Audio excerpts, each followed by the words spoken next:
Hello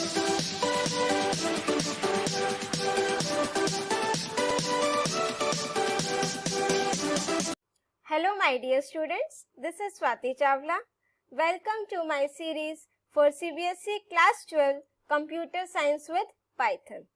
In this video, we are going to discuss about idea of algorithmic efficiency. Before starting this, let me tell you that some students are having misconception that this topic is very tough. But to be honest, tough कुछ नहीं होता, it's just in your mind. अगर आप इसको ध्यान से समझोगे, आप अपने concepts clear करोगे, तो I'm damn sure this will be the easiest concept for you also. So let's start now. देखो टॉपिक का नेम क्या है, आइडिया ऑफ एल्गोरिथमिक एफिशिएंसी. सबसे पहले इन टर्म्स को देखेंगे, आइडिया, एल्गोरिथमिक, एफिशिएंसी क्या होता है. Algorithm you might have studied in your previous class also कि it is just a step by step procedure to solve a problem. An algorithm is a method of accomplishing a specific task. कोई भी अगर आपको कोई भी problem solve करनी है, कोई टास्क दिया गया है, उस टास्क को स्टेप बाय स्टेप आप कैसे करोगे, वो जो स्टेप्स आप फॉलो करोगे, you will write the steps in your general English language. तो that is called an algorithm. जब भी हम कंप्यूटर में कोई प्रोग्राम बनाते हैं, कोई भी प्रोग्रामिंग डेवलप करते हैं, तो बिफोर डेवलपिंग द प्रोग्राम और source code we use to write the algorithm. तो it is important to measure the efficiency of an algorithm before applying them on a large scale. Large scale means bulk of data, जिसमें मेरे पास जो number of inputs हैं, अगर वो काफी ज्यादा हैं, तो मुझे जो एल्गोरिथम की एफिशिएंसी मेजर करनी पड़ेगी. अगर मेरा एल्गोरिथम एफिशिएंट नहीं होएगा, तो I will not go with that algorithm. I will follow then another method. अब efficient क्या होता है, that you will get to know in my upcoming slides. But अभी सिर्फ इतना जान लो कि अगर मेरे पास बल्क ऑफ डेटा है, सपोज अगर मुझे sum of first and natural numbers करना है, अगर मैं n की वैल्यू स्मॉल ले लेती हूँ 10, 20, तो आप कोई भी एल्गोरिथम या कोई भी मेथड अप्लाई करो, इतना ज्यादा डिफरेंस नहीं आएगा. बट अगर मैं नंबर ऑफ इनपुट ज्यादा ले लेती हूँ 1 लाख, 10 लाख, 50 लाख, तो डेफिनेटली उसमें जो है डिफरेंस आएगा. तो आपका जो एल्गोरिथम होगा वो ऐसा बिल्कुल एफिशिएंट होना चाहिए कि अगर मैं उसको लार्ज नंबर ऑफ इनपुट्स पर भी अप्लाई करूं, तो वो आपका क्या होना चाहिए, efficient. The quality of an algorithm और performance of an algorithm depends upon many internal और एक्सटर्नल फैक्टर. कि आपका जो एल्गोरिथम है विच यू हैव डेवलप्ड, वो आपके कुछ फैक्टर्स पर डिपेंड करते हैं. They are basically two types of factors, internal and external. Internal factors are those factors जो आपके इंटरनल होते हैं सिस्टम में, जैसे टाइम रिक्वायर्ड टू रन और स्पेस और मेमोरी रिक्वायर्ड टू रन, कि आपका जो एल्गोरिथम है वो कितना टाइम लेगा एग्जीक्यूट होने के लिए.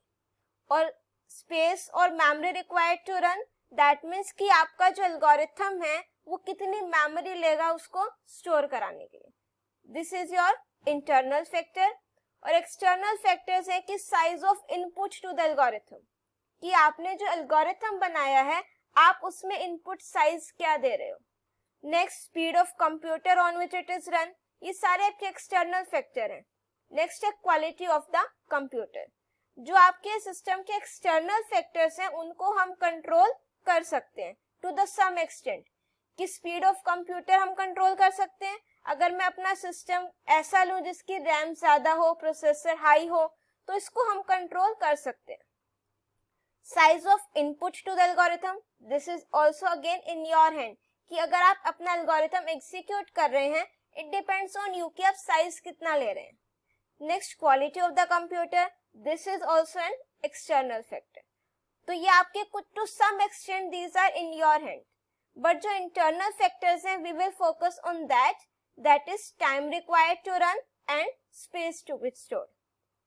नेक्स्ट आते हैं कंप्यूटेशनल कॉम्प्लेक्सिटी.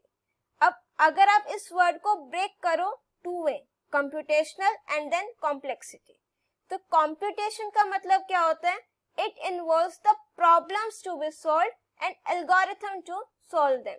कि आपको कोई एक प्रॉब्लम दी गई है, उसको सॉल्व करना है, और प्लस उसका एल्गोरिथम, कि आपने इसको किस तरीके से सॉल्व करना है, that is based on computation. Next है complexity. Complexity involves study of factors to determine how much resource is sufficient for algorithm to run efficiently, कि जो आपके पास रिसोर्सेज हैं वो एफिशिएंट होने चाहिए, या आपको बताएगा कि आपके जो रिसोर्सेज हैं वो एफिशिएंट है या नहीं है। और रिसोर्सेज जनरली टू होंगे बेटा, time to run the algorithm and space of memory storage required. Time complexity और space complexity. Time complexity means कि आपका जो एल्गोरिथम है, how much time it is taking to execute, it depends upon the number of steps, number of inputs. Next है space complexity. Space complexity means amount of memory storage needed to run the algorithm, कि अगर मैं इस algorithm को run करूंगी तो how much space it will need in my memory. तो अपना जो कंप्यूटेशनल कॉम्प्लेक्सिटी है वो जनरली टू रिसोर्सेज पर डिपेंड करेगा, time complexity and space complexity.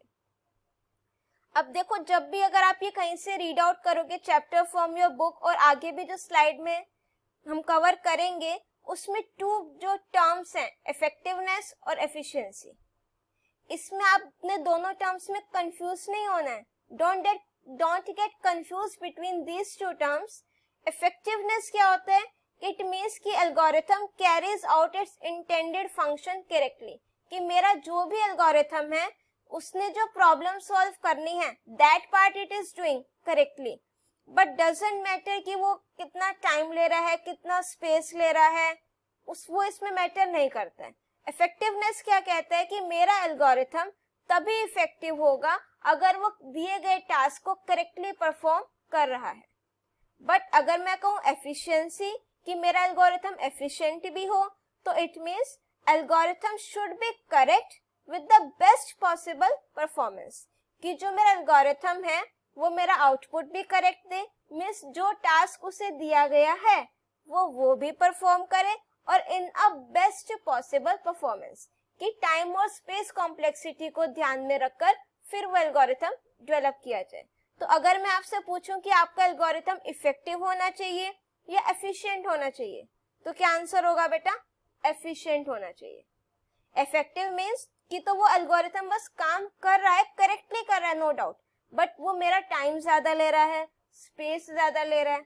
But efficiency क्या कहती है कि जो मेरा एल्गोरिथम है वो करेक्ट आउटपुट भी देगा और विथ मिनिमम पॉसिबल रिसोर्सेज, कि जो रिसोर्सेज हैं, रिसोर्सेज कौन कौन से? टाइम एंड स्पेस, वो उसका बेस्ट यूटिलाइजेशन करेगा। तो to measure the efficiency of an algorithm we determine the complexity, कि अगर मुझे अपने एल्गोरिथम की एफिशिएंसी को मेजर करना है कि वो बेस्ट काम कर रहा है, अपने रिसोर्सेज को इफेक्टिवली यूटिलाइज कर रहा है या नहीं कर रहा, तो उसके लिए मुझे अपने एल्गोरिथम की कॉम्प्लेक्सिटी को डिटरमाइन करना होगा। अब देखो वो हम कैसे एस्टिमेट करते हैं कॉम्प्लेक्सिटी ऑफ एल्गोरिथम। अब मैंने आपको टू रिसोर्सेज बताए, time space, time complexity and space complexity. Out of space and time complexity, time taken is usually considered as the most important. To some extent देखो जो space complexity है, it also depends upon your computer memory, कि अगर आपके computer की memory ज्यादा है तो उसको easily एडजस्ट कर सकता है, ऑक्यूपाई हो सकता है उसमें। बट जो टाइम कॉम्प्लेक्सिटी है वो बताती है कि मेरा जो एल्गोरिथम है वो कितना टाइम ले रहा है नंबर ऑफ स्टेप्स को एग्जीक्यूट करने में। जितना कम टाइम होगा एग्जीक्यूशन का, उतना मीन्स जितना कम टाइम वो लेगा एग्जीक्यूशन के लिए, उतना ही ज्यादा एल्गोरिथम मेरा क्या होगा? Efficient. The motivation to study time complexity is to compare different algorithms and use the one that is the most efficient in a particular situation. अब देखो, अगर मेरे पास कोई एक प्रॉब्लम है, अब this thing तो you also know कि एक प्रॉब्लम को सॉल्व करने के मेरे पास मल्टीपल मेथड्स होते हैं। We are having more than one solutions for a particular problem.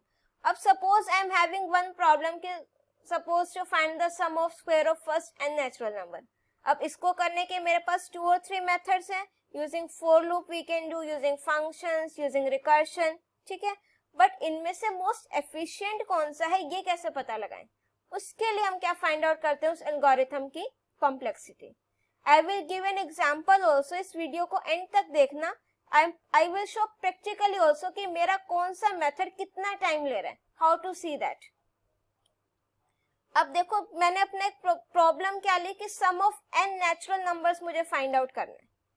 अब मैंने इसको करा using 3 methods. First using for loop, second using जो हम फंक्शन डिफाइन करते हैं, and third using recursion.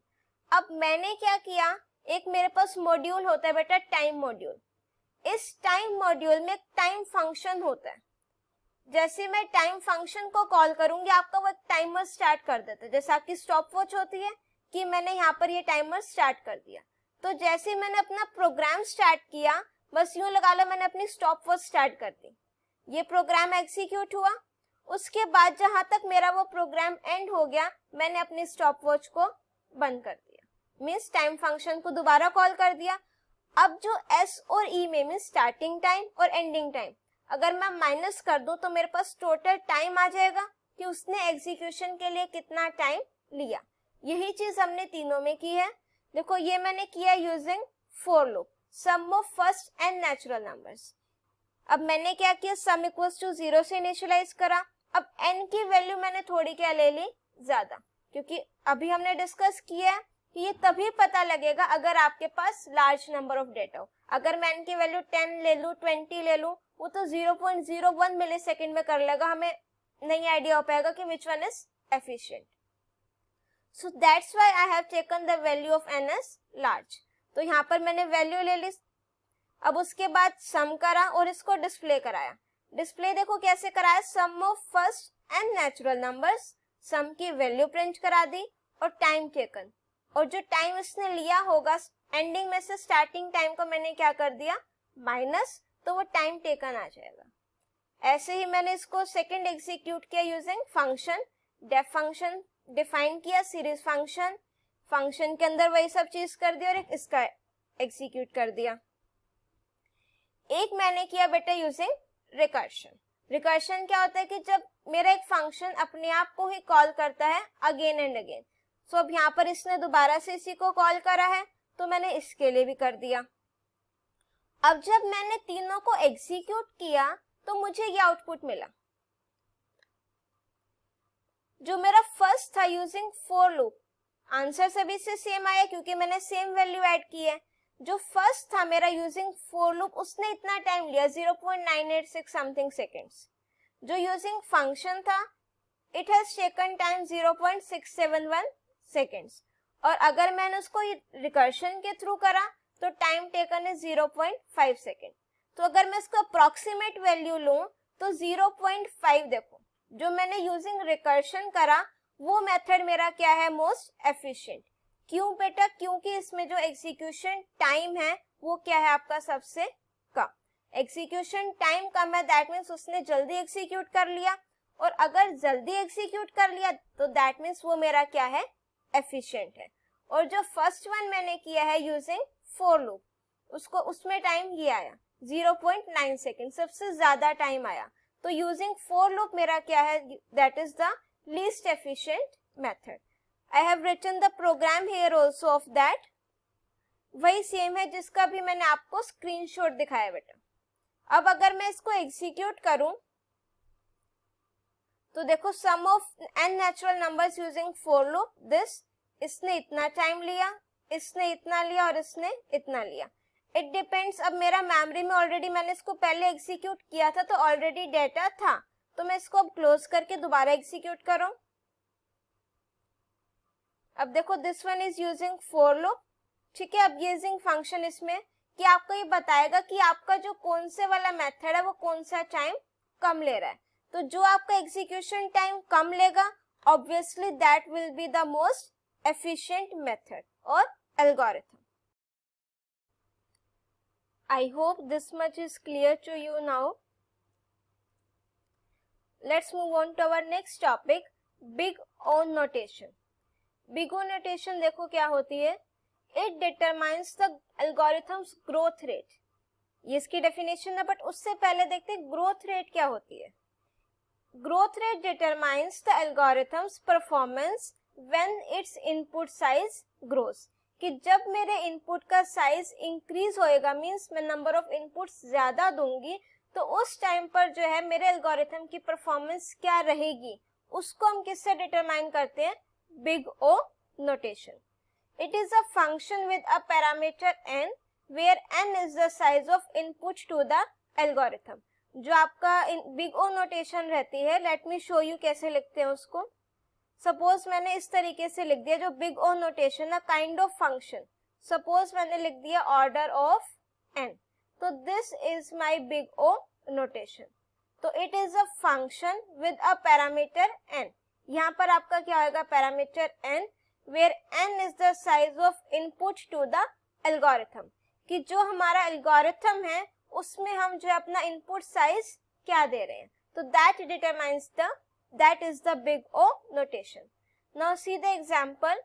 If we say an algorithm takes order of n square time, कि अगर मेरा algorithm order of n square time लेता है, तो this means algorithm will carry out its task taking the at most n square steps for input size n. कि अगर मेरा जो इनपुट साइज है वो n है, तो मेरा जो एल्गोरिथम है वो n स्क्वायर स्टेप्स लेगा उसको एग्जीक्यूट करने के लिए. Next most important concept, that is dominant term. Dominant term क्या होएगी, जब भी जो मेरे जैसे आपकी मैथमेटिकल इक्वेशंस होती हैं, क्वाड्रेटिक इक्वेशंस होती हैं, उसमें जो आपकी जो हाईएस्ट डिग्री होती है वो आपकी एक तरीके से क्या होती है, डोमिनेंट टर्म. तो उसी से हम इसको कोरिलेट करेंगे. While describing the growth rate of an algorithm, we simply consider the term which is going to affect the most on the algorithm performance. जो आपकी एल्गोरिथम की परफॉर्मेंस को सबसे ज्यादा इफेक्ट करेगी वो आपकी कौन सी टर्म होएगी, dominant term. For an example consider this, कि मेरे पास n नंबर ऑफ इनपुट्स हैं, जो एल्गोरिथम है उसकी ये इक्वेशन है. ठीक है, जो एल्गोरिथम है उसकी वैल्यू क्या है, n means number of inputs, और ये उसकी परफॉर्मेंस है an square plus bn plus c, a kind of equation this is.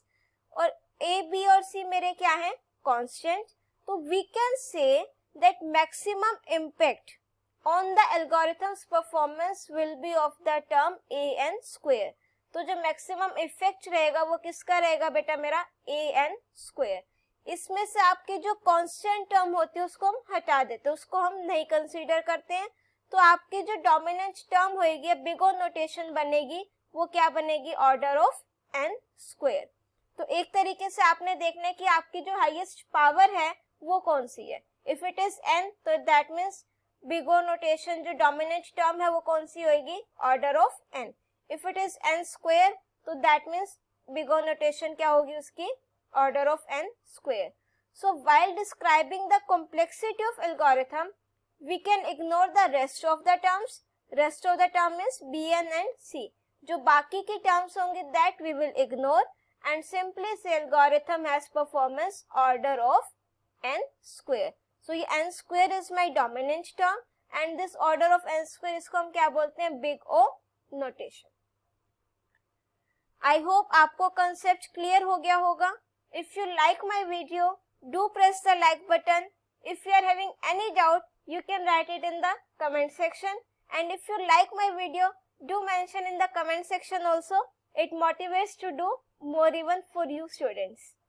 Share it with your friends and subscribe my channel. Press the bell icon to get the updates of my upcoming videos. In our next video, we will discuss how to calculate the complexity of this. कि आपको loops given होंगे, nested loops given होंगे, how to calculate the complexity of that. This we will discuss in our next video. Till then keep watching, keep studying.